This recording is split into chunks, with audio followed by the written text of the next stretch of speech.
नमस्कार, मैं हूँ मनविंदर। एमबीएन नेटवर्क पे आप सभी लोगों का बहुत स्वागत है। किसने कितनी मेहनत की है अपनी सीट पर अपनी जीत के लिए, ये तो 4 जून को पता चलेगा, लेकिन जो सिनेरियो बन रहा है ना, वो बड़ा अजीब है। उत्तर प्रदेश की 80 सीटों पर सबकी नज़रें ललचाई हुई हैं, लेकिन इससे कुछ होने वाला नहीं है। पूछो क्यों? चुनाव किसी के कंधे पर बैठकर नहीं जीता जा सकता। उसके लिए मेहनत करनी पड़ती है और बीजेपी ने अपनी स्ट्रैटेजी से सबकी हवा खराब की हुई है। और उत्तर प्रदेश में इंडी अलायंस इनका तो मतलब कहीं प्रचार तक दिखाई नहीं दे रहा। और सपा के जो सुप्रीमो हैं अखिलेश यादव, उनके सामने दूसरी बहुत सारी समस्याएँ हैं कि वो अपनी चुनावी लाइन को कैसे शार्प करें, कैसे दिखाएँ, वो तय नहीं कर पा रहे हैं दरअसल। वहीं कांग्रेस के जो आला कमान है, उन्होंने तो जैसे उत्तर प्रदेश को बिसरा दिया है, जबकि उनके वो अपने पीछे मुड़ कर के देखें अपने खानदान को, तो दिल्ली का रास्ता उनके पुरखों ने यहीं से देखा है। संभवतः कांग्रेस पार्टी और गांधी परिवार उसने ये मान लिया है कि यूपी में अब उसका जो सफ़र है, वो ख़त्म है। यानी कि जो सियासी उनका सफ़रनामा है, वो अब ऑलमोस्ट फिनिश। और मतलब सपा के कंधे पर बैठ कर के अगर ये सफ़र वो पूरा करना चाहते हैं, तो बड़ी गलतफ़हमी में हैं। इंडी गठबंधन के तहत यूपी में कांग्रेस 17 सीटों पे चुनाव लड़ रही है और गठबंधन के तहत यूपी में 17 सीटों पर अगर हम देखें पीछे मुड़ के तो 2019 के लोकसभा चुनाव में कांग्रेस का वोट परसेंट 2.33% था और सीट मात्र रायबरेली की थी एक, जहाँ से सोनिया गांधी सांसद थी। अब क्या करें? अब उन्हें लगा कि उनको कुछ दिखाई नहीं दे रहा होगा पॉलिटिकली अपना करियर, तो उन्होंने सोचा कि चलो 10 जनपथ बना रहे, इसलिए वो राज्यसभा की मेंबर हो गई। रायबरेली से कांग्रेस सोनिया गांधी की जगह नया प्रत्याशी मैदान में उतार रही है। मतलब उतार रही है यही सुन रहे हैं, लेकिन कौन है वो? इसका अभी कहीं दूर-दूर तक पता नहीं है। और इंडिया अलायंस का जो अलायंस जो है, इतना उनका लचर प्रचार अभियान है, जबकि आप बीजेपी का चुनाव प्रचार देखिए, एकदम युद्ध स्तर पे। ऐसा लग रहा है कि बीजेपी ने प्रचार के माध्यम से ही अपनी जीत तय कर ली है। 4 जून को मतगणना वाले दिन पता चल जाएगा कि बीजेपी की मेहनत कितनी रंग लाई है। वैसे एक बात आपसे कहूँ मैं, बीजेपी ने अपना चुनाव केवल यूपी ही नहीं, देश भर में अपना चुनाव उस दिन जीत लिया था, जिस दिन राम मंदिर का निर्माण हुआ था। क्योंकि ये उसी दिन नरेंद्र मोदी ने तय कर लिया था कि वो जीत गए हैं। अब उत्तर प्रदेश में तो अयोध्या है, तो ऑब्वियसली बहुत सारा उसको फ़ायदा मिलेगा। फिर भी इसके बावजूद उत्तर प्रदेश में कई सीटें ऐसी हैं, जहाँ पर बीजेपी को भी मुकाबला करना पड़ सकता है, क्योंकि इसी स्टेट से सपा भी है, इसी स्टेट से कांग्रेस भी है। तो सपा और कांग्रेस भी अपनी जीत को लेकर के कई सीटों पर आश्वस्त हैं। हालाँकि अमेठी, रायबरेली, बदायूँ, घोसी, आजमगढ़, रामपुर समेत 2 दर्जन सीटें ऐसी हैं, जहाँ पर बहुत ही इंटरेस्टिंग मुकाबला होगा। नज़रें सबकी वहीं होंगी और बाकी जगह पे तो सबको पता ही है कि कौन जीत रहा है। जीत-हार का आकलन कर पाना किसी राजनीतिक पंडित के लिए बहुत मुश्किल होने वाला है। कुल मिलाकर के कांग्रेस की सुस्ती से समाजवादी पार्टी का जो प्रचार अभियान है, वो इतना सुस्त है कि तेज़ी नहीं पकड़ पा रहा। जबकि पहले चरण के मतदान में कितने दिन रह गए हैं? मात्र 9 दिन रह गए हैं और कांग्रेस के रवैये से सपा के कई दिग्गज नेता कांग्रेस के आलाकमान से भी नाराज़ हैं।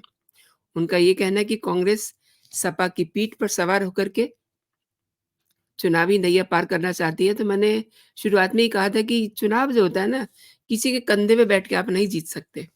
और यूपी की 80 सीटें जीतने का लक्ष्य, टारगेट बीजेपी ने रखा हुआ है। हालाँकि 80 सीटें हैं, तो मुश्किल तो ज़रूर है, लेकिन असंभव भी नहीं है।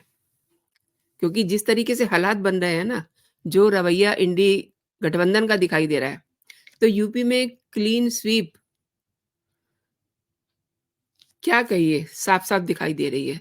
सरकार को बीजेपी की ही बनेगी, वो भी बहुत कंफर्टेबल पोज़ीशन में। लेकिन कुछ सीटें ऐसी हैं, अगर हम 2019 की हारी हुई सीटें देखें, तो उनको जीतना अभी भी अम, थोड़ी-सी टेढ़ी खीर हो सकता है। हालाँकि बीजेपी अपने काम और मोदी, योगी के नाम के दमखम पर जुटी हुई है, अपना काम भी बता रही है, अपना नाम भी बता रही है। वहीं इस चुनाव में यूपी की कई अन्य सीटों पर भी ये जो मुकाबला है ना, ये बिल्कुल क्रिकेट मैच के फाइनल की तरह होने वाला है। यानी कि डू एंड डाई। इस बार जो चुनावी रण में लड़ेगा, वही जीतेगा।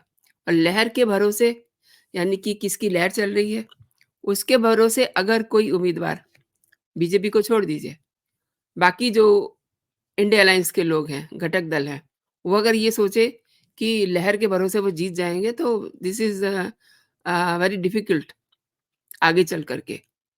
बात अगर यूपी की सबसे काँटे की टक्कर वाली सीट की देखें, तो सबसे पहला नाम अमेठी, रायबरेली, ये सीटें हैं। अमेठी लोकसभा सीट पर उसी स्थिति में मुकाबला कांटे का होने की संभावना है, जब कांग्रेस नेता राहुल गांधी अमेठी से चुनाव लड़ें। तो वो तो चुनाव लड़ नहीं रहे हैं, हालाँकि 2019 में अमेठी से राहुल गांधी चुनाव हार गए थे, इसीलिए अब वो वायनाड में अपनी किस्मत आज़माएँगे। उधर बीजेपी ने मौजूदा सांसद और केंद्रीय मंत्री स्मृति ईरानी को दोबारा से अपना उम्मीदवार बनाया है। हाल ये है कि कांग्रेस अभी तक अपना कैंडिडेट नहीं घोषित कर पाई है। हालाँकि उनके पास मतलब अब एक ले दे करके उनके दामाद बचे हैं, उनको भी दाँव पे लगाना चाहते हैं।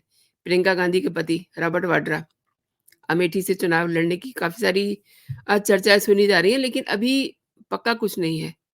अब आप ये देखिए ना, कितने दिन रह गए हैं, कब चुनाव अपना उम्मीदवार घोषित करेंगे, कब वो फेस बनेगा और फिर कैसे वो जीतेगा?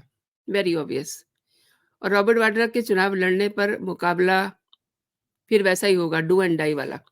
इस सीट पर कांग्रेस का उम्मीदवार घोषित करने के बाद ही मुकाबला कैसा होगा, ये कहा जा सकता है। फिलहाल कुछ नहीं। इसी प्रकार से रायबरेली सीट कांग्रेस का अभेद किला रहा है। इस पर सोनिया गांधी चुनाव नहीं लड़ रही हैं। तो कांग्रेस से चुनाव कौन लड़ेगा? अब इसमें भी बहुत कन्फ्यूज़न बना हुआ है। मतलब लिटरली कन्फ्यूज़न इसलिए बना हुआ है, अगर गांधी परिवार का कोई सदस्य चुनाव लड़ता है, तो ये सीट कांग्रेस आसानी से जीत सकती है। अगर किसी दूसरे को टिकट मिलता है, तो उसके लिए रायबरेली बचाना मुश्किल हो सकता है। चुनाव इतना कांटे का हो जाएगा, जिस पर नतीजे आने से पहले कुछ भी नहीं कहा जा सकेगा। और यहाँ से प्रियंका गांधी के भी चुनाव लड़ने की चर्चा है। अगर प्रियंका चुनाव लड़ती है, तो कांग्रेस को उसका कुछ फ़ायदा मिल सकता है, लेकिन ये भी 4 तारीख को ही पता चलेगा, मई को। और बीजेपी के मिशन 80 पर प्रियंका, हाँ, कुछ कह सकते हैं कि कुछ क्रैक्स वो डाल सकती है। लेकिन बीजेपी की स्ट्रैटेजी बहुत स्ट्रॉन्ग है। तीसरे नंबर पे मैनपुरी। मैनपुरी लोकसभा सीट है और सपा का गढ़ माने जाने वाली मैनपुरी सीट पर अगर बीजेपी नेताजी यानी कि मुलायम सिंह यादव की छोटी बहू अर्पणा यादव को टिकट देती है, तो उस स्थिति में चुनाव कांटे का हो सकता है। वरना इस सीट पर उपचुनाव को अगर देखें, उसके जो नतीजे जो हैं सामने, उससे ये पता चलता है कि इस बार भी नतीजे सपा के पक्ष में आ सकते हैं। डिम्पल यादव आसानी से चुनाव जीत जाएँगी। अपना चुनाव लड़ी तो बेहद रोमांचक हो जाएगी यहाँ पर लड़ाई। उस स्थिति में जीत और हार का आकलन कर पाना बड़ा मुश्किल होगा। ये सीटें ऐसी हैं जहाँ पर आप प्रेडिक्ट नहीं कर सकते।